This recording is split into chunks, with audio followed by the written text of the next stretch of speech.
Isuzu D-Max na mula sa Palumpon, Leyte, dinala dito sa Tacloban para ipagamot. So itong concern niya ay sobrang low power, 20 km per hour lang yung takbo. Sa katunayan nga ay marami nang tumingin dito, so pumunta na siya dun sa Ormoc at dito sa Tacloban, pero hindi pa rin nagawa yung kanyang concern. Medyo buslot na nga yung bulsa ni sir dito dahil marami ng sensor ang pinalitan, pero problematic pa rin yung kanyang unit. At nung pumunta siya dito sa Tacloban, ang sabi ay computer box daw ang problema. Medyo nawala na nga ng pag-asa si sir at to the point na bumili na nga siya ng kanyang sariling scanner para ma-scan kung ano yung trouble code ng kanyang sasakyan. So gusto ko lang pasalamatan yung nag-recommend kay sir dito sa atin sa Fix It Right Garage. So yung kaibigan natin dyan sa Davao, Master Arman Bulahan. Basahin muna natin yung unang chat ni sir sa atin sa Messenger. Yan, Isuzu D-Max, low power po. May ECU test part po ba kayo sir? So yun agad yung sinabi niya sa atin, ano. So taga Palumpon, Leyte si sir. So galing na siya dito ng Tacloban pero sa ibang shop siya pumunta. At ang tinuturo ay computer box, kaya kailangan daw nila ng test part. Marami na itong napalitan yung unit na itong mga paps, no? So ACB, FRP, at saka mga fuel filters, napalitan na rin nila to. So sabi ng may-ari, nagiging ano daw siya, collector ng mga sensor. So ang masaklap lang ay hindi pa rin naggawa yung kanyang unit.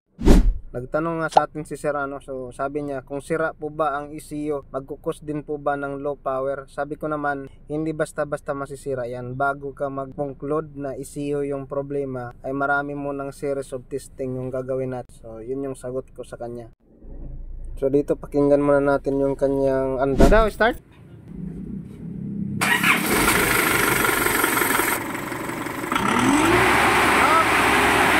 Wala yung knocking pag in-accelerate, pero kung unang start malakas yung knocking, iingay yung makina. Start. Ayan, ang bilis lang niya is nasa mga 20 km per hour yung takbo, 25, so mga ganyan. So talagang low power.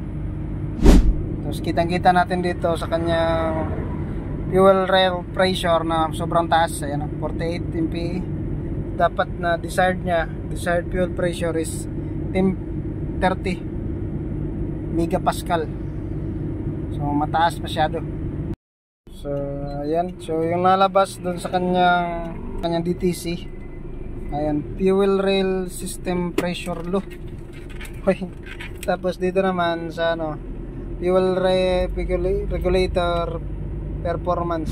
So dito basic pa rin yung mga tirada natin. So ang gagawin natin ngayon ay i-check natin yung supply papunta dun sa kanyang suction control valve. So yung tinuturo kasi ng ating diagnostic trouble code or yung DTC natin ay yung kanyang suction control valve. So dapat may mabasa tayo dun na at least 12 volts, no? Negative at saka positive. So tara. So yun, fast forward mga paps. So na-check na nga natin yung kanyang wiring at okay naman yung naging resulta. So papalitan natin tong kanyang suction control valve dahil ito yung nakita nating problema. Ayan. So papalit natin itong bago. So original to, no, galing sa kasa talaga yung in-order natin para sure tayo na goods yung magiging performance nito. So yan, ito na yung kanyang bago, nakabit na natin at pinandar na rin natin. So nawala na yung kanyang knocking at okay na rin yung result din sa scanner. So i-roll test na lang natin ito mamaya. So dito tinawagan na natin yung may-ari at siya yung pinarod test natin. So shout out pala kay Sir Jonas Lesby from Palumpon, Leyte. Yan. So para mag-alaman talaga kung okay ba yung ginawa natin. Nag-wonder nga ako sir kasi tatlo silang nag-diagnose the whole day talaga. From 7 o'clock in the morning until nag-open sila. Tapos nirelease nila ako almost mga 4 na 4:30. Sabi nila parang sabi nung isa kailangan nila ng test part ng ECM. ECM. Patay tayo dyan. Kailangan pa pala mag-diagnose ng test part. Kailangan pa pala ng ICM. Mahal na yung ICM. Oo, wala. Ingat sila, wala kaming pang test party. I-advise pa po nila nga mag-order. Patay ka. Umuwi ako sir after 2 days. Mas magastos yun. Magkano yung ICM? Nasa mga more or less 100,000 yan. More or less malapit dyan sa 100,000. Sometimes sir, pag ganito na, mag-stop ako.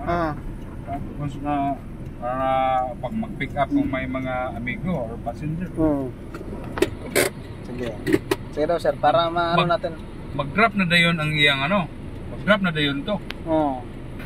Pag mag-drop na, off na mo. Paong naman, tapos restart. Tapos ngayon, naman, kumusta man ang iyang kuhan? Okay Ning pino po ng iyang under sa engine. Wala nang wala na tong iyang murag parang idling. Parang knocking. Engine knocking. So yun, mga Fix It Right. So naayos na nga natin yung unit na yon at nirelease na natin. So yung naging problema talaga nun ay yung kanyang suction control valve. So tinest natin yung wiring and okay naman. So nag-decide tayo na papalitan natin ng bagong suction control valve. At nung napalitan na natin, so yung original talaga yun na pinalitan natin. So pagkatapos natin ma-install, so nag-okay na yung kanyang pressure. At the same time nawala yung knocking at nawala rin yung check engine. So sobrang saya ni sir kasi pangilan na nga tayong mga shop na pinuntahan niya at dito lang na solve yung kanyang problema. So yun lang. So maraming salamat sa inyong patuloy na pagsuporta sa amin. So shoutout ko lang pala yung ating mga kaibigan dyan. So si Arman Bulahan dyan sa Davao. So magaling na mekaniko din yan. So kung meron kayong mga problema dyan sa Davao, so lapitan nyo si Arman. And then meron din tayo sa Laguna, si Edmond Rolona. Ayan, so mga kabats ko yan sa Isuzu. So mga galing na mga mekaniko yan at sigurado hindi kayo lulukuhin. So yun lang, maraming salamat and God bless.